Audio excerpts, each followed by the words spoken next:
네, 전공수학 기출분석 시간을 가져보도록 하죠. 일단 3부에는 A형을 진행을 할 거고, 그 다음에 4부에는 B형을 진행하도록 할 건데, 요거는 이제 기출 풀이 시간이 아니에요. 그러니까 기출 분석을 하자는 의미는 어떤 의미를 갖고 싶은 거냐면, 물론 풀이도 어느 정도 진행을 해드릴 거는 맞고, 그 다음에 이 문제를 바라봤을 때 어느 테크니션을 가져가야 되냐, 어떤 걸 챙겨야 되냐, 이런 거에 관점을 갖는 부분 하나랑, 음, 그 다음에 이 문제를 어떻게 의문을 가지면 다음 연도에 대해서 이제 긍정적인 방안을 가져갈 수 있을까 뭐 이런 것들을 고려해보고 싶은 게 이 시간이니까 풀이에 초점을 맞추시지 말고 이거를 어떻게 발전시킬 건지 어떤 의미를 갖는지 뭐 이런 데에 좀 더 초점을 맞춰서 가시면 좋을 것 같아요. 근데 아까 말씀드린 대로 일단은 좀 의미 없는 문제들이 워낙 많았어요. 그러니까 발전 가능성도 없고 그 다음에 방향 제시가 뭔가 틀어진 그런 문제들이 많아서 그런 거는 이제 자료 지금 업로드 해놨으니까 다운받으셔서 같이 확인을 하시면서 가시면 좋을 것 같아요. 일단 단답형 문제, A형의 단답형 문제들은 의미 있는 테크니션이 있냐 아니면 없냐 아니면 변형할 만한 것들이 있냐 이런 걸 고려했을 때는 사실 그런 문제가 이번 연도에는 없었다 이렇게 생각을 할 수 있을 것 같아요. 그래서 지금 자료에 2페이지 보시면 A형 단답형 2번 문제에 있는 그 그림 정리 문제 상황은 사실 전형적인 예제 수준의 문제 상황이다 보니까 여기에는 큰 의미를 가질 필요는 없을 것 같고 그림 정리에 대한 기초적인 사항만 알고 있으면 문제 해결에 대해서는 어렵지 않을 것 같으니까 그 풀이 상황과 그림 정리에 대한 내용 숙지하시면서 차근차근 따라오시면 될 것 같아요. 이 부분에 대해서 스킵을 할게요. 자, 마찬가지로 3번 문항을 보시면 전형적인 곡선론 문제예요. 사실 곡선론 문제는 뭐 최소한 뭐 합동의 기본 정리라든지 아니면 특수하게 곡선을 하나 만들어서 그러니까 이미 있는 곡선을 가지고 새로운 곡선을 만들어서 거기서의 뭐 TMB의 성질을 이용을 해서 문제를 해결한다거나 뭐 이런 식의 문제가 출제되는 게 일반적이었는데 요번 연도에는 그냥 정말 기초적으로 곡선 하나 던져놓고 곡선 가지고 연료를 구하라 이렇게 얘기를 하고 있는 그런 상황이었다 보니까 사실 의미는 없던 상황이었던 것 같고 우리가 이제 대학교 때 배웠던 그냥 정말 기초적인 상황만 봐도 충분할 것 같으니까 3번 문항도 스킵하도록 하죠. 자, 그 다음에 이제 4번 문항. 4번 문항을 보시면, 그냥 치안군에 대한 성질과, 그 다음에 가완군에 대한 성질, 그러니까 두 개를 버무리는 작업만 잘 하면 될 것 같고, 거기에 위수 개념만 잘 적용하면, 그냥 풀리는 문제 상황이었죠. 그러니까 사실 이거는 풀이도 쓰기도 애매할 만큼, 그냥 눈으로도 계산이 되는 상태이다 보니까, 이거 풀이 만들 때도, 이거를 지금 왜 이렇게 출제를 하셨지? 아무리 쉬운 문제를 출제하고 싶으셔도 너무 기초적인 걸 물어본 건 아닌가 뭐 이런 생각이 드는 문제 중에 하나였고 마찬가지로 이 4번 문항 또한 스킵을 하고 넘어가도록 하죠. 자, 그 다음에 이제 A형 서술형 7번으로 가볼 건데 사실 이 문제도 저희가 작년에 예상을 많이 했던 문제 상황이기도 하고 너무 전형적인 중국이 나온 정리 문제다 이렇게 볼 수 있을 것 같은데 일단 기출 분석을 작년에 잘 하셨던 분들 아니면 뭐 어느 정도 이제 대비를 하셨던 분들 이런 분들 입장에서는 요번에 이렇게 출제될 거라고 생각을 하는 건 자연스러운 일이었어요. 왜 그러냐면 합동방정식 문제는 쉬운 연도 그러니까 쉽게 출제될 연도가 예측이 되면 보통 정수로 문제를 다른 문제를 박지 않고 합동방정식 문제를 출제하는 상황이에요. 대표적인 예를 두 가지 생각해 보면 좋을 것 같은데 일단 17년도에, 17학년도에 문제 출제됐던 거는 그 르장드르기호에 대한 서메이션 문제가 출제가 됐는데, 나름 난이도가 있는 문제 상황이었죠. 근데 그 당시에 17년도 문제의 전반적인 난이도도, 좀 어려운 편이었고, 보편적으로 웬만큼 합동방정식이 나왔던 그 상황들은 그렇게 어렵게 출제되지 않는 연도들이 있어요. 그러니까 이거는 하나로 국한될 필요는 없을 것 같고, 그런 상황이어서, 저도 이제 작년에는, 이거는 이제 그 요번 연도에 쉽게 출제될 상황이었다 보니까, 아마 합동방정식 문제가 출제될 거고, 그러면, 중국이 나머지 정리는 기반으로 깔리고, 그 위에다가 뭘 얹을지, 더 내용을 넣을지, 뭐 이런 거에 대한 고려만 잘 해놓으면, 정수론에 대한 문제는 없을 거예요. 라고 얘기를 했는데, 여기서는 심지어 그냥 그 중국인 나머지 정리만 잘 쓰면 그런 상황이었던 걸로 이제 구별이 되는데, 그래도 한번 이제 문제를 보는 게 좋을 것 같으니까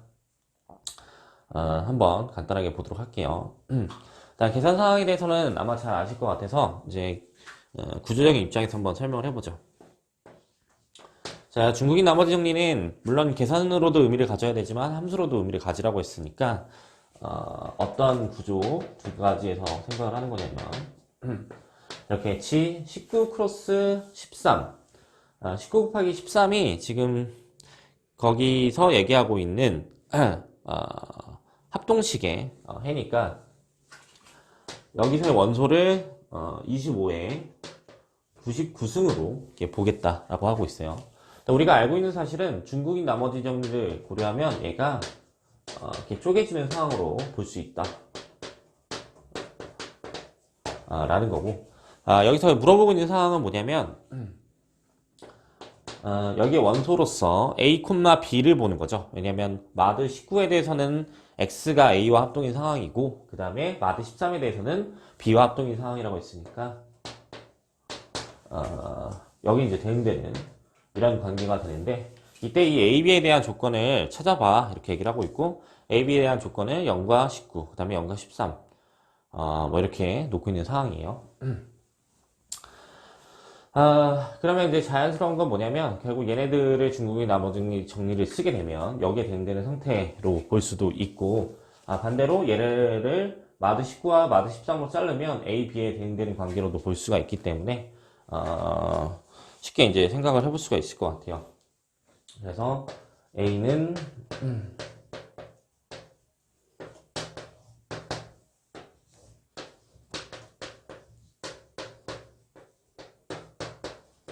이렇게 볼 수 있을 것 같고, 그러면 여기 상황에서는 페르마수 정리를 써서 이 차수에 대한 의미를 줄여서 실제로 A가 뭔지 B가 뭔지를 알아내기만 하면 문제가 없을 것 같으니까 이제 그 상황에 대한 고려만 해주면 될 것 같은데, 페르마수 정리를 적용해보면 해소 25와 19는 서로서 관계고 25와 13도 서로서 관계이기 때문에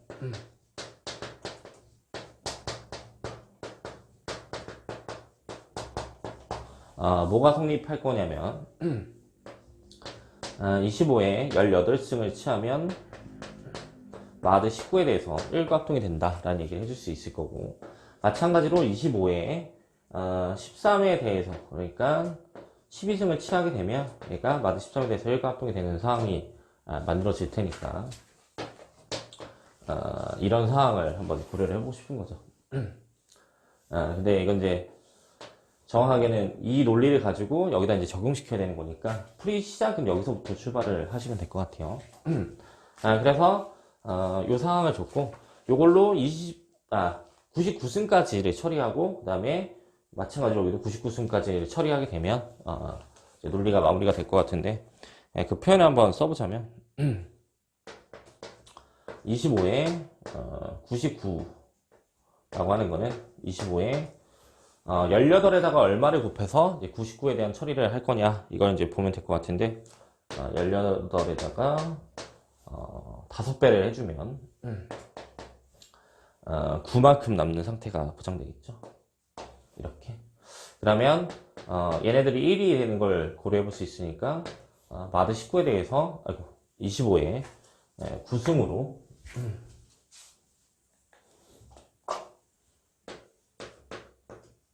이렇게 고려를 해볼 수 있는 상황이 올 거고, 실제로 이거는 이제 계산을 조금만 더 해보시면 1이 될 테니까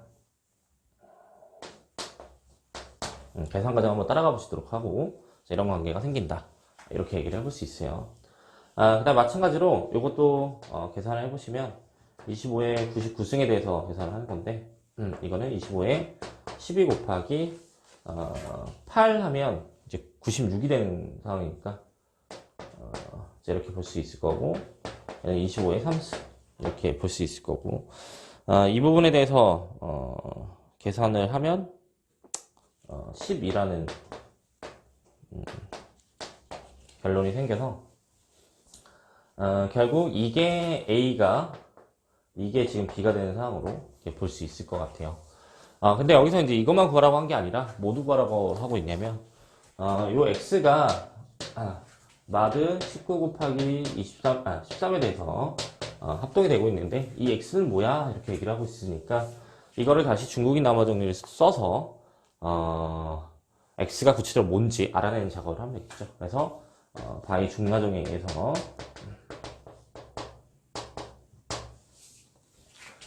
이 x는 1에 상대쪽에 있는 걸 줘야 되는 거니까 13과 13 스타를 그 다음에 12에 19와 19 스타를 주면 얘가 19 곱하기 13에 대해서 계산 결과가 생긴다는 걸 알 수가 있고 얘는 마드 19 상에서의 여건이에요. 13에 대한 여건이고 얘는 마드 13에 대해서 19의 여건을 고려하는 거여서 이거를 실제로 계산을 하게 되면 여기에 3이라는 결과와 여기 11이라는 결과가 생겨나서 얘가 77과 합동이 된다 라는 결론이 생겨난다 이렇게 볼 수 있을 것 같아요. 근데 이게 이제 실제로 정말 중국이 나머지 기초적인 문제 상황인데 그래도 그나마 의미를 잘 가졌으면 하는 건 뭐냐면 이 중국인의 나머지 정리는 보통 어디서 시작을 하냐면 이 A, B, 그러니까 마드 19에 대해서 마드 13에 대해서 얼마일 때 두 개 곱한 녀석의 값이 얼마야? 이렇게 물어보는 게 일반적인 그 중국인 나머지 정리 문제인데 여기서는 동형의 의미를 잘 주고 싶으셨는지 여기서 얘를 찾는 것과 여기서 얘를 찾는 두 가지 테크니션을 다 아는지 물어보는 그런 상황으로 출제를 했다 이렇게 이제 볼 수가 있을 것 같고 아마 이 두 부분에 대해서 같이 고려를 해주지 않으면 이제 반절 점수가 나오지 않았을까 이렇게 생각이 좀 드는데 뭐 일단은 어렵지 않은 문제 상황이었으니까 여기까지 소개하고 다음 문항으로 넘어가 보도록 할게요. 네, 다음 바라볼 문항은 A형의 8번 문항이에요. 얘도 서술형 문제로 출제됐는데 이 문제가 이제 조금 의미를 가져야 되는 부분은 뭐냐면 이제까지 저는 그 다른 과목과 다른 과목을 연계하는 그런 문항에 대한 출제가 꼭 일어날 거라고 생각을 했었어요. 왜 그러냐면 물론 지금 뭐 문이과 통합 뭐 이런 의미도 있겠지만 수학에서도 마찬가지의 상황이었던 게 뭐냐면 지금 연구하시는 분들, 그러니까 저도 연구할 때 그랬지만 어떤 학문에 대한 연구를 할 때 자기 학문을 가지고 그것만 고집해서 연구하시는 분들이 거의 없어요. 그러니까 저도 대수학 특히 이제 정수론 연구한 사람이긴 한데 정수론을 연구했으니까 이 사람은 정수론밖에 모르겠구나 이렇게 생각할 수도 있지만 실제로 정수론을 연구하기 위해서는 위상의 개념, 그 다음에 미분기하학의 개념, 그 다음에 제일 많이 쓰는 건 복수 해석학의 개념 이런 것들을 가지고 정수론이라는 그 주제를 연구하는 상황이다 보니까 저는 실제로 정수론을 전공한 사람은 맞지만 더 많이 썼던 툴은 뭐 복수 해석학의 로랑 정리나 뭐 이런 미분기하학에 있는 리만 서피스의 개념이나 뭐 이런 것들을 더 많이 연구했던 것 같아요. 그러다 보니까 교수님들이 본인들이 연구하실 때 그런 식으로 연구를 하는 상황이었고 그런 상황이다 보면 문제가 당연히 융합돼서 출제될 거다라고 생각을 했는데 한 번도 출제된 적이 없었죠. 그래서 좀 의아하지만 그건 이제 학부 과정을 공부한 사람들한테 배려를 해주기 위해서 그렇게 출제하지 않았을까라는 생각을 하고 있었는데 이번 연도에는 문제 구성에서 위상을 한 문제 줄이지 않고 그러니까 한 문제씩 출제되는 상황 말고 두 문제를 출제를 하는 상황을 고집하면서 이산에 대한 출제가 애매해지니까 이산이랑 수리통계를 지금 합쳐놓은 상황으로 이 문제 상황을 볼 수 있을 것 같은데 네, 그렇게 이렇게 이제 상황이 일어나면 어떠한 상황들이 좀 더 전개될 수 있냐면 앞으로 문제가 출제될 때 융합이 안 된다라는 선입견을 갖지 않고 오해해서 오히려 이제 융합시켜서 문제를 출제할 수 있는 상황이 만들어지겠죠. 그러면 예를 들어 대수나 정수로는 같이 출제될 수 있는 상황이 일어날 수도 있고 그 다음에 현대랑 복소랑 해석학, 실해석학이랑 당연히 유대관계가 있으니까 뭐 같이 출제될 수도 있을 거고 뭐 여러 가지 상황으로 이제 출제될 수가 있겠죠. 그래서 이제 이런 상황에 대한 고려를 하면 좋을 것 같은데 뭐 사실 제가 생각하는 연계라면 정수론이랑 이산 같이 연구를 하다 보니까 그런 게 이제 연계 과정이 있지 않을까 뭐 이런 생각을 해볼 수가 있는데 어쨌든 이제 그런 상황을 떠나서 이 문제에 대한 해결을 봐야 되니까 이 문제를 고려해 보도록 할 거예요. 이 문제의 구성 자체는 위에는 이산이고 아래는 확률 수리통계 문제 상황으로 출제가 됐어요. 근데 다행히 이 두 문제 상황 모두 다 쉽기 때문에 간단하게 이산에 대한 걸로 그 생성함수를 하나 구해내고 걔는 그냥 확률 밀도함수로 봐서 문제를 해결하는 상황만 가져가시면 사실 그렇게 어렵지 않았기 때문에 고려해 볼 수 있을 것 같아요.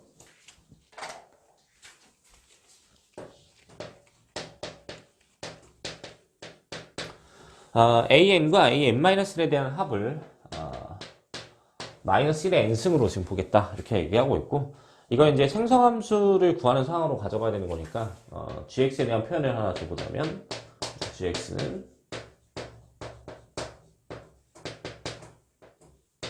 자 이렇게 표현해 줄 수 있죠. 그러면 저기 있는 n-1에 대한 표현으로 가져가야 되는 거니까 어떻게 쓸 수 있을 것 같냐면 등으로 써버리죠. a0를 빼버리고 n을 1부터 무한까지 an의 x의 n승 이렇게 써줄 수가 있고 다시 a0를 빼주고 그 다음 이 부분에 대한 거를 n-1까지 끌고 가면 좋을 것 같으니까 n은 0부터 무한까지 그러면 요거를 n 플러스 1의 형태로 바꿔주면 1항부터 출발을 할 테니까 되겠죠.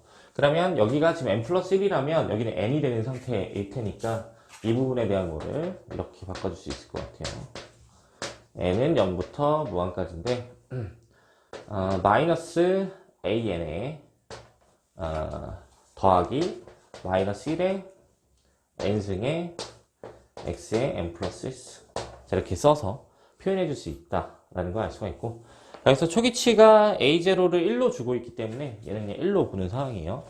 그러면 이렇게 분리돼서 보면 1 마이너스 서메이션 n은 0부터 무한까지 그 다음에 an에 x에 n승이 있으면 좋겠는데 x가 하나 더 있으니까 x를 밖으로 이렇게 빼주는 상태를 주고 그 다음에 이 부분에 대한 거는 묶어주면 좋겠죠. 마찬가지로 x를 묶어주고 마이너스 x의 n승의 n을 0부터 무한까지 이렇게 써줄 수가 있겠죠. 자, 그러면 이 부분에 대한 거는 gx에 대한 데피니션이었으니까 gx로 표현해주면 될 것 같고 그 다음에 이 부분에 대한 거는 1-r분의 a 우리가 무한등 비급수라고 하잖아요. 이 형태를 가지고 얘네 만든 몇 급수 표현이니까 결국 r이 마이너스 x인 걸 고려하면 돼요. 여기서 이제 수렴하냐 마찬하냐 이런 건 사실 따질 필요가 없어요. 그냥 이산에서 형식적으로 이용하고 있는 거니까 그런 건 고려할 필요는 없고 이렇게 이제 넣으면 x가 있고 1 플러스 x의 초항은 1이니까 이렇게 표현해 줄 수 있는 상황이 오고 이걸 가지고 gx에 대해서 정리를 해줄 수 있겠죠. 요 식이 결국 gx라니까 gx에 관해서 정리해주면 gx가 만들어질 건데 gx에 대한 표현을 한번 정리를 해보면 1 플러스 x분의 1의 제곱이라는 이런 결론이 생겨나요. 이 정리는 이제 뭐 어렵진 않을 테니까 이렇게 이제 앞부분 전반부에는 생성함수의 의미를 박는 걸로 지금 줬어요. 그럼 보통은 이게 이제 4점짜리니까 이 gx까지 구하면 한 2점 정도를 챙겨주는 상태를 주게 돼요. 왜냐면 지금 생성함수 문제가 엄청 뭐 어려운 건 아니지만 엄청 쉬운 문제도 아니기 때문에 그 다음에 밑에 있는 그 확률 밀도함수를 가지고 기대값을 구하는 문제 상황 또한 뭐 엄청 어렵거나 엄청 쉬운 상황이 아니기 때문에 그냥 균등분포하는 상황을 만들 텐데 그런 의미에서 여기까지 한 2점을 주지 않았을까 뭐 이렇게 생각을 해볼 수 있고 그 다음에 이제 고려하고 싶은 거는 이 gx를 가지고 fx를 구성을 했어요. fx는 결국 어떻게 되는 거냐면 마이너스 3분의 1부터 1까지에 대해서는 얘를 쓴다고 했으니까 1 플러스 x분의 1의 제곱으로 그 다음에 그 외의 값에 대해서는 빵으로 이렇게 준다고 했고 여기서 x에 대한 기대값을 구하여라 라고 했으니까 x에 대한 기대값을 구한다는 거는 얘는 이제 확률 밀도함수니까 전범위에 대해서 줘야 되는데 전범위가 어차피 여기만 줘도 되는 게 그 외에 대해서는 빵이니까 마이너스 3분의 1부터 1까지 적분을 해주는 상황이고, 여기는 1 플러스 x의 제곱에다가 x만큼 곱해서 얘를 적분을 해주면 이 결과가 나온 상태다. 사실 이거는 고등학교 교육과정에 있는 그 치환해서 계산하는 방법으로 처리가 가능하기 때문에 여기에 대한 계산까지만 마무리를 지으시면 ln3 1이라는 결과가 생겨서 답이 마무리되는 그런 상태가 일어나죠. 그래서 뭐 이런 문제 상황은 이제 뒷부분에 한 2점 혹은 1.5점, 2.5점, 그러니까 이산이 2.5점, 뭐 확률이 1.5점 이런 수준으로 출제되는 상황인데, 이거는 이제 상황에 따라 좀 달라지니까 고려해 볼 수 있을 것 같고, 이 문제 자체는 데피니션만 잘 알고 있으면 그냥 문제가 해결되는 쑥쑥쑥 풀리는 어려운 문제 상황은 아니었지만, 이 문제를 가지고 다음 연도를 고려할 때는 이 문제처럼 융합되는 문제가 출제될 수도 있으니 그 상황에 대한 고려는 해놔야 된다라는 거고, 그 대표적인 예가 정수론, 그 다음에 실해석학, 복수해석학 요 관계 정도가 될 것 같다, 이렇게 보시면 될 것 같아요. 다음 문항으로 또 넘어가 보도록 하죠. 예, 다음 바라볼 문제는 A형 서술형 9번 문제 상황이에요. 이 9번 문항은 이 글에 대한 요지만 잘 파악했으면 쉽게 판단할 수 있을 것 같은데, 한번 간단하게 읽어보도록 할게요. 이 처음 앞부분에 나와 있는 건 뭐냐면, 정의역을 주면서 x에 대한 범위가 마이너스 1까지, 마이너스 1부터 1까지로 주어져 있어요. 이런 정의역 범위에 대해서 fx에 대한 3차 테일러 방식을 구하세요. 0을 중심으로 하는 테일러 방식을 구하래요. 그 다음에 선적분을 구하는 문제 상황인데, 사실 선적분을 구하는 상황을 보니까 유사해 보이는 게 있죠. 그러니까 선적분을 구하는 상황은 어떻게 주어져 있냐면, g의 4승에 1-g분의 1에 exponential g-1의 dg 이렇게 잡혀 있는 상황이고, 그 다음에 fx의 형태를 보니까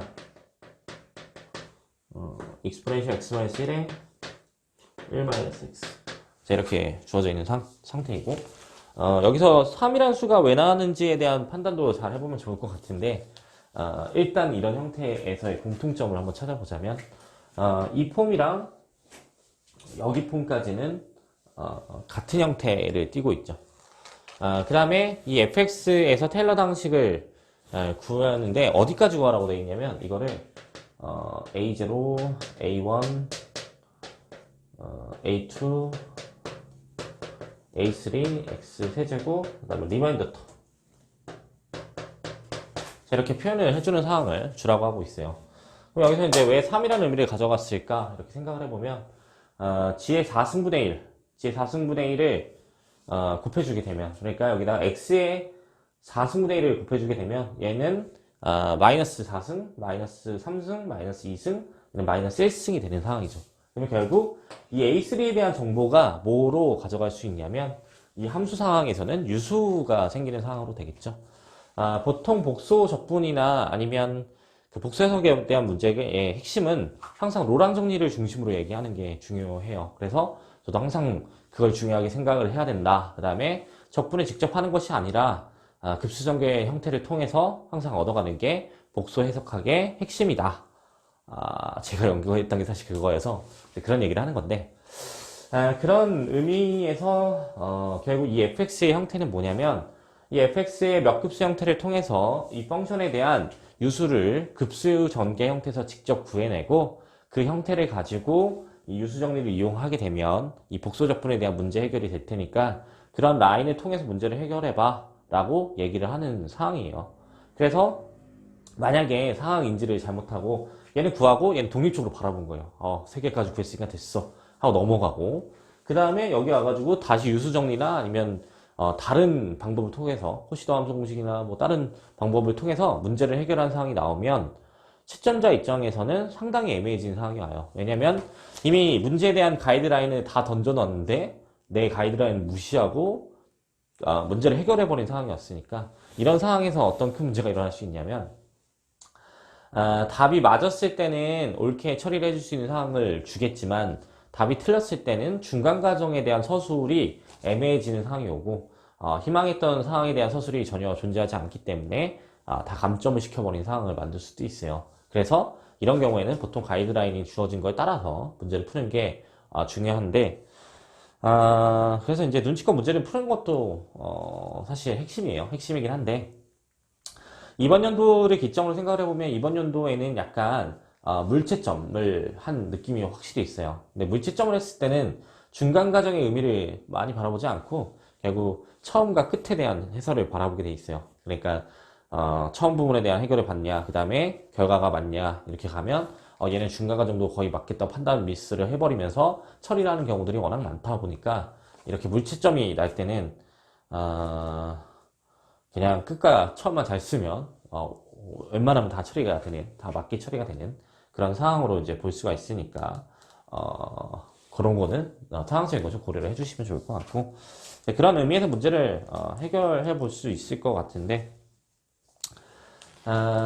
근데 사실 여기도 이산에 대한 테크니션이 있으면 조금 더 편해요. 그러니까 우리가 알고 있는 이산에서는 어떤 테크니션이 있냐면 1-x분의 1을 곱해주게 되면, 그러니까 생성함수 입장에서 생각을 해보면 이게 곱해주게 되면 얘는 뭐에 대한 정보를 주냐면 얘에 대한 게 an에 대한 생성함수 형태였다고 하면 얘에 대한 부분합, 그러니까 an은 K를 0부터 n까지 합한 녀석을 SN이라고 하면 1-x분의 1을 곱한 거는 SN의 생성함수를 주는 상황을 우리가 이산에서 한 번 정도씩 공부해 보셨을 거예요.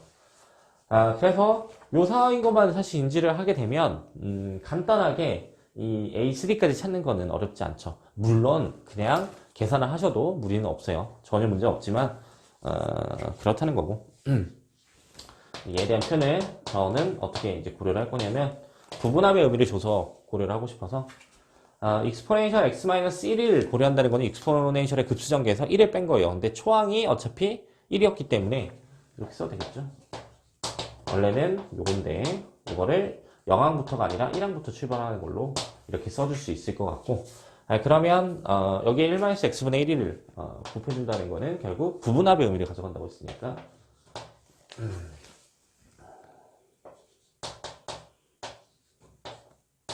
1팩분의 1, 2팩분의 1, n팩분의 1에 xn 이렇게 해서 fx를 이제 찾아주는 상황이 되죠.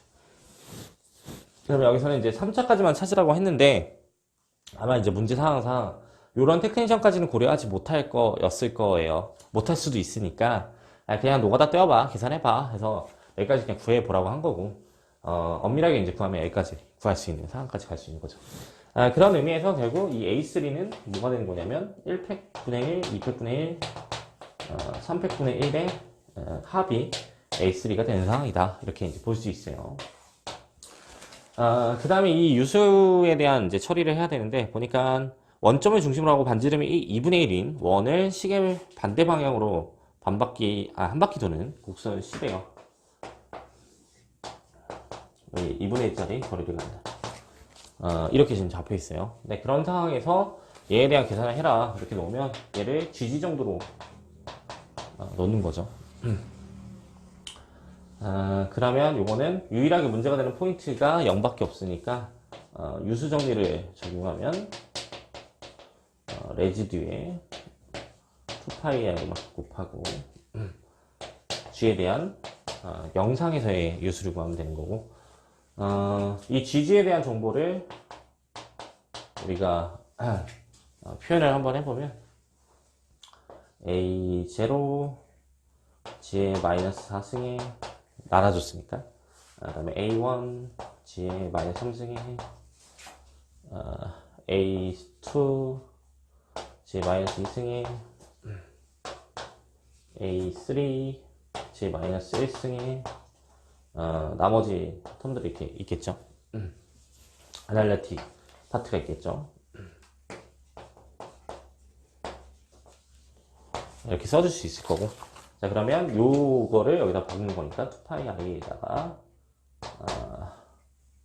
1팩, 2팩 분의 1, 3팩 분의 1을 곱해주면 답이에요 라고 얘기를 해줄 수 있는 상황을 만들 수 있겠죠.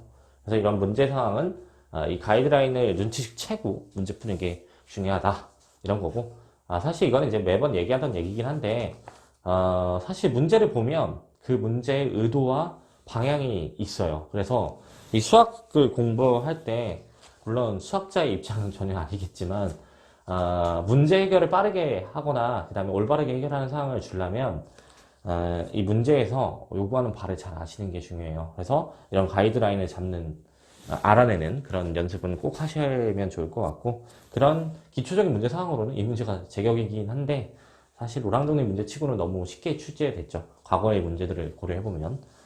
그래서 이런 연습은 충분히 해놓으시면 좋을 것 같다. 뭐 이 정도로만 얘기를 하고 다음 문항으로 넘어가도록 할게요.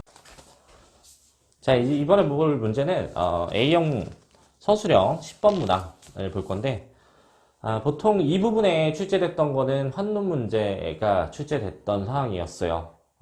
근데 작년에 어떤 상황이 고려가 많이 됐냐면, 환론에 대한 문제 상황이 지금 교수님들이 개발이 될 만큼 새로운 부분이 있냐라고 하면 완전 클래식한 아닌 이상 새로운 문제 부분을 지금 케어하기 힘드셨을 것 같은 게, 저만 개인적으로 생각을 해도 환론에 이미 출제됐던 사항들을 이것저것 다 짜집기 해가지고 앞으로 출제될 수 있는 방향들에 대해서 다 제시를 해버렸어요. 왜 그랬었냐면, 보통 환론 문제들이 어려워하는 상황이 있어요. 환론 문제가 도구가 많지가 않다 보니까 보통 어려워들 하시는데, 저도 그러면 수강생 분들을 좀 도와드려야 되기 때문에 문항을 막 이것저것 고려할 수 있는 선들을 다 고려해서 보통 이제 교수님들이 다 가지고 들어가시니까 출제할 수 있는 그 제안을 좀 걸어드리고 싶어서 이제 그렇게 내보냈고, 그러면 어떤 일이 일어나냐. 그러니까 사실 저만 그래도 그랬지만 다른 강사분들도 분명히 그렇게 이제 여러 가지 방향에 대해서 출제를 했을 거란 말이죠. 그러면 어떤 일이 일어나냐면, 한론 문제보다는 이제 다시 채론으로 눈이 돌아가기 시작해요. 그러니까 그러고 싶지 않아도 어쩔 수 없이 채론 문제가 눈에 보이기 시작하죠. 그래서 어떠한 합리화를 하기 시작하시냐면, 채론에 대한 문제를 느낌은 약간 한론 느낌 나게끔 문제를 구성할 수밖에 없는 그런 상황이 오는데, 사실 저도 이제 혼자 문제를 거짓 다 만들고 하다 보니까, 거짓 다 만드는 게 아니라 그냥 무조건 만들죠. 그러다 보니까 그러한 그 시행착오들이 많이 겪어지는데, 교수님들이 연구를 많이 하시는 건 맞지만 문항에 대한 개발을 매년 매순간 하는 건 아니기 때문에 그 고뇌를 많이 하시는 시간은 사실 이걸 출제로 들어가셨을 시간일 거예요. 그러다 보니까 학부 과정에서는 이 정도의 수준으로 문제가 출제되지도 않는 거고, 약간 좀 길이가 좀 짧고 간략하게 정리증명 같은 거 물어보는 사항들이 많잖아요. 그러니까 이런 상황에 대해서 아마 저랑 비슷한 사고를 하실 거라고 생각을 했는데, 그런 의미에서 채론이 출제될 거다. 그럼 그걸 조심해야 된다. 근데 만약에 채론이 출제되면 갈로아이론 문제가 좀 더 쉽게 출제될 거다. 그래서 그런 상황까지만 고려하면 된다. 이렇게 그냥 많이 말씀을 드렸던 상황인데, 실제로 이번 연도에 출제됐던 게 그런 문제 상황이 출제됐죠. 그래서 잉여환을 물어보면서 마치 얘가 채론의 문제가 아닌 것처럼 뭔가 얘기를 하고 있지만, 사실 채론에 기반이 깔려있는 그 확대체 얘기를 하고 있는 그런 문제 상황이니까 그런 식으로 이제 고려를 하시면 좋을 것 같고, 한번 간단하게 보도록 하죠.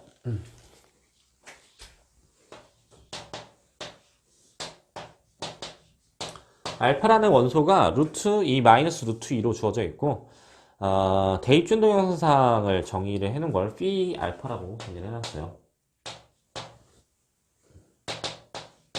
원래는 qx에서 실수로 대응되는 펑션이래요. 이거는 이제 구체적으로 어떠한 그 서브셋으로 주기 싫으니까 그냥 r이라고 놔버렸네요.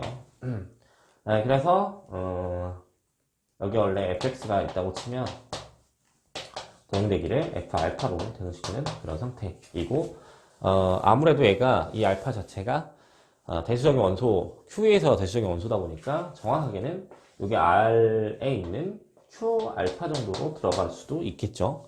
근데 어쨌든 이런 상황으로 지금 들어가는 건데, 이렇게 가는 게 좋네요.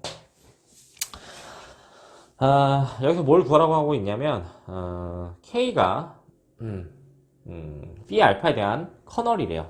핵이래요.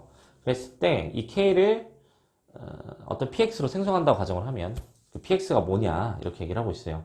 그러니까 결국 뭐냐면 알파에 대한 기하 방식을 찾아서 그 의미를 부여해봐. 이렇게 얘기를 하는 거죠. 근데 사실 이렇게 이제 문제를 출제해버리면 어떤 문제가 생겨나 버리냐면 문제 상황에서 K를 구해버리는 상황만 제시를 하고 끝내버리는 사람들이 되게 많을 거예요.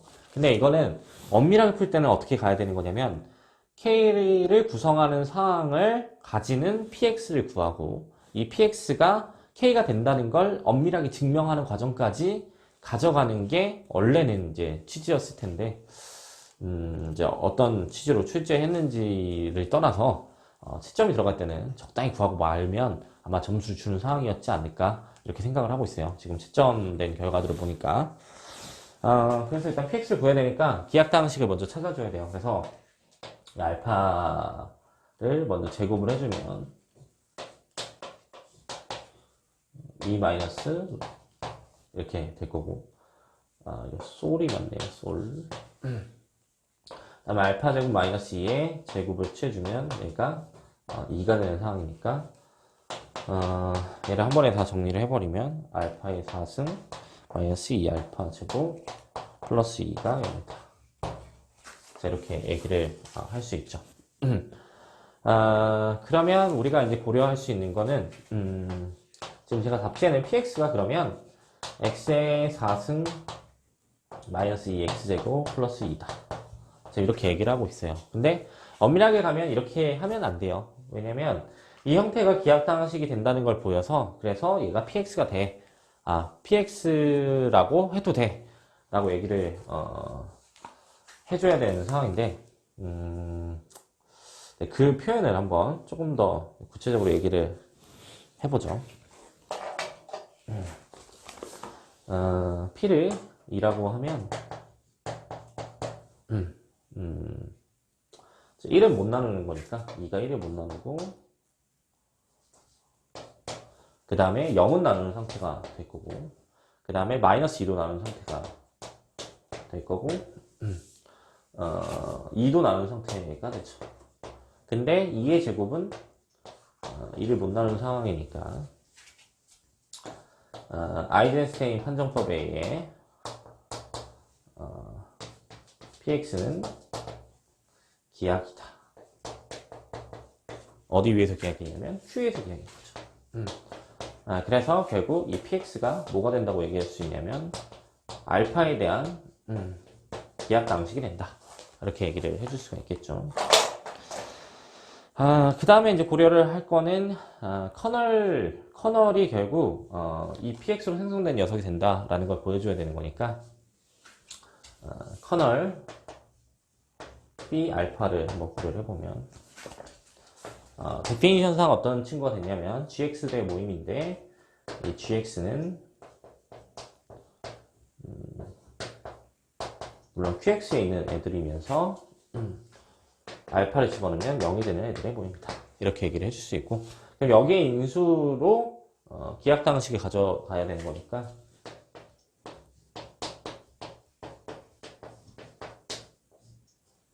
이렇게 볼 수 있고 이걸 이제 px로 생성하는 형태야. 이렇게 얘기해 줄 수 있는 상황이 오겠죠. 그래서 결국 이 상황에 대한 보장을 해줄 수 있어. 이렇게 얘기를 할 수 있는데 사실 이 부분에 대해서 만약에 이 부분을 보이냐 안 보이냐에 따라서 원래는 이제 점수가 갈렸어야 될 것 같아요. 왜냐면 기하당식이 아니면 결국 이러한 형태가 일어나지 않는 걸 잘 알 수 있기 때문에 그 모닉기하학의 의미를 줘서 처리를 해줘야 되는데 조금 애매한 부분이 있죠. 그래서 이제 엄밀하게 이제 쓸 때는 이렇게 서술을 했으면 될 것 같고 자, 그 다음에 이제 볼 건 뭐냐면 잉여한에 대한 정보를 물어보고 있어요. 그래서 x-2 플러스 k에 대한 곱셈에 대한 영원을 gx라고 하면 gx를 풀이 과정을 통해서 한번 서술해봐 이렇게 얘기를 하고 있는데 사실 우리가 정수론에서 한번 생각을 해보면 정수론에서 그 여건을 찾는 작업은 뭐 나눗셈 정리 같은 거 이용을 해서 처리를 하죠. 그러니까 배질 정리 형태를 가지고 여건을 찾는 작업을 하는데 여기도 마찬가지예요. 얘도 2D 상황이고 그러다 보니까 그 나눗셈 정리 같은 걸 이용을 해서 내 여건을 찾는 작업을 하면 되기 때문에 그 부분에 대한 표현만 한번 해보고 싶은데 뭐 여러 가지 솔루션이 나올 수 있는 상황이다 보니까 제가 제시하고 싶은 상황은 어떤 상황으로 볼 수 있을 거냐면 우리가 지금 고려하고 싶은 거는 이 px를 가지고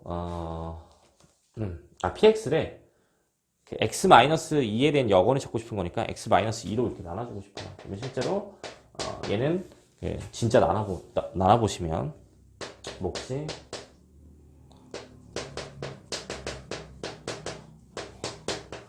이렇게 생기고 그다음에 나머지가 6인 형태로 이렇게 생겨나요. 그러면 이 6에 대한 거를 1로 만들어주면 좋을 것 같으니까 어차피 죄송합니다. 6분의 1배를 이렇게 취해주게 되면 필드계수 방식이다 보니까 6이 정수처럼 움직이는 게 아니라 가역원, 동반원으로 이제 의미가 생기죠. 그러면 이 원소를 들고 가면 이 부분이 0을 주는 거죠. 그러니까 이게 어디에 원소가 되는 거냐면 px 원소가 되는 거고 그 다음에 이 부분은 x-2에 더하기 px 그 다음 이 부분에 대한 거는 생략을 잠깐 하고 px 그 다음에 요거에 대한 게 1 px 이렇게 생겨나는 상태가 되는 거죠. 그러면 결국 얘가 여건 정도의 의미를 줄 테니까 이 친구를 출시해주면 여건을 찾을 수 있는 상황이 되겠죠. 그래서 gx의 형태가 될 거고 실제로 지금 3차니까 px보다 차수가 작아지는 상황도 맞죠. 그러니까 우리가 원하는 상황을 가져갈 수 있죠. 자, 여기서는 이 나눗셈 정리를 가지고 처리하는 여건을 찾는 정수론에 있는 테크니션을 조금만 이용할 줄 아시면 처리가 되는데 사실 이제 그걸 러프하게 알고 계시는 분들 입장에서는 이게 뭐야 이런 논리가 생기실 수 있으니까 기본 이론반의 의미를 가져가는 그런 문제 상황을 볼 수 있을 것 같아요.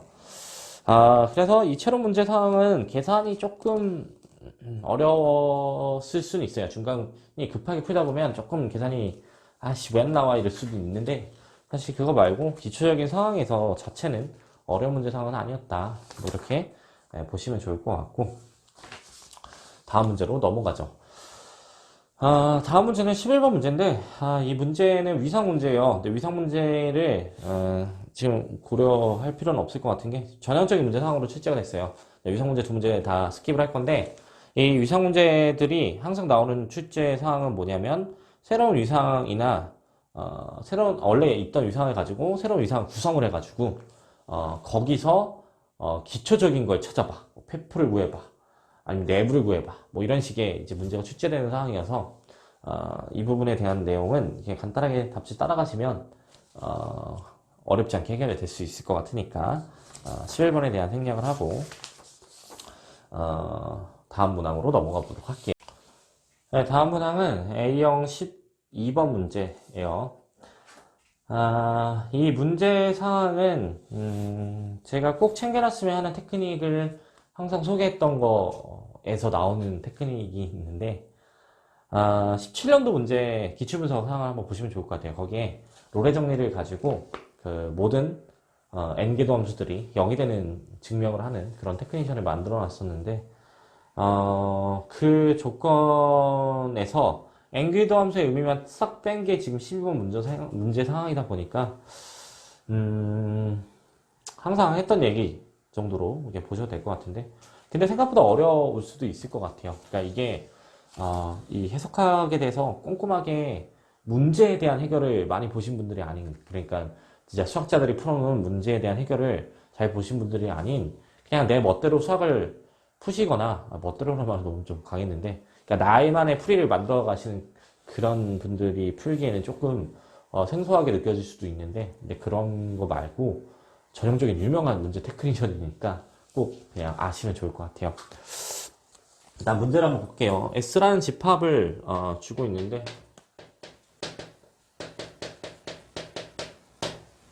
fx는 0이고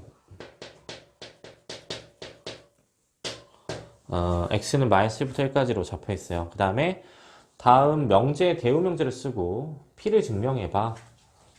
이렇게 얘기를 하고 있어요. P가 어떤 명제냐면 모든 실수상에 있는 x에 대해서 fx가 0이 아니거나 이거나 f'x가 0이 아니면 s는 유한이다. 이게 P인데 이거에 대한 대응명제를 쓰라는 거니까 대응명제를 증명해봐 밖에 안 될 것 같아서 일단 대응명제를 한번 써보죠. 뭐 어려운 건 아닐 것 같으니까. 그러면 부정이니까 S가 유한이 아니면이니까 유한에 대한 부정은 무한이겠죠. 그래서 S가 무한이면 뭐가 부정된다는 거니까 되냐면 얘가 지금 부정이 되는 거죠. 그러면 적당한 X가 존재해야 되겠죠. 모든 거에 대한 부정이니까 적당한 X가 실상에 존재해서 만족하기를 fx도 0이 아니고 0이고 그 다음에 f'도 0이 되는 이 그릭으로 바꿔야 되니까 이런 0이 존재해 이렇게 얘기하는 게 x가 존재해 라고 얘기하는 게 이 대우 명제로 이제 생각이 될 것 같아요. 그럼 얘에 대한 증명을 해야 되는 거니까 보통은 존재하지 않는다. 존재하는 걸 보여야 되는 거니까 존재하지 않는다 라고 가정을 해야 되겠죠.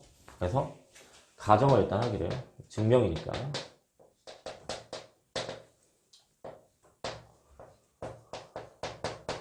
자, 이거는 이제 존재하지 않는다죠. 존재고 그래서 fx도 0이면서 프라임도 0인 이 x가 존재하지 않는다고 이렇게 가정을 해서 문제를 일으키고 싶은 거죠.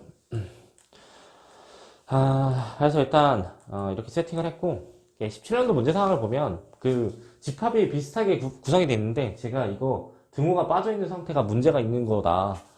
문제 잘못 내셨다. 이렇게 얘기를 하는 그런 상황이었는데 여기 이제 등호가 들어가면 맞는다는 얘기였어요. 근데 여기 이제 등호가 들어가서 무한을 가정을 해놨으니까 이 문제는 잘 풀면 될 것 같아요. 그래서 이 등호가 들어가 있는 이 S 집합이 무한이라는 걸 이용을 해보고 싶은데 무한 집합이면 어떤 일이 일어나냐면 X AND를 S의 서브셋으로 구성을 해줄 수 있어요. 근데 어떤 조건을 줄 수 있냐면 서로 다른 항 그 다음에 어차피 인덱스를 매기는 거니까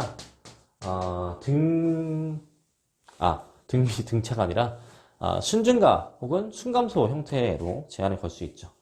그래서 이렇게 순증가가 되면서 집합을 구성을 해서 이 하나의 수열을 만들겠다 이렇게 얘기하고 있는 상태가 제가 가정하고 싶은 거예요. 근데 요거는 이미 이런 그 가정에 의하면 전제에 의하면 무한이라는 전제가 있기 때문에 가능한 상황인 거죠. 그래서 일단 이렇게 세팅을 했는데 여기는 xn들을 잠깐만 살짝 고려해보면 fxn이랑 fxn 플러스 1은 모두 다 지금 0이 되는 상태이죠. 근데 이 펑션이 어떤 펑션이었냐면 롤의 정리를 만족시킬 수 있는 미분 가능한 펑션이었어요. 그러니까 보통은 얘가 지금 0으로 같다는 게 중요한 게 아니라 둘이 같다는 게 중요한 거니까 롤의 정리를 생각을 해보면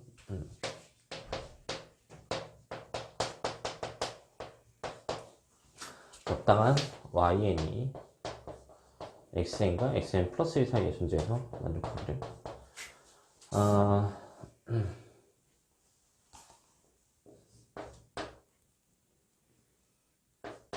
x 프라임 yn이랑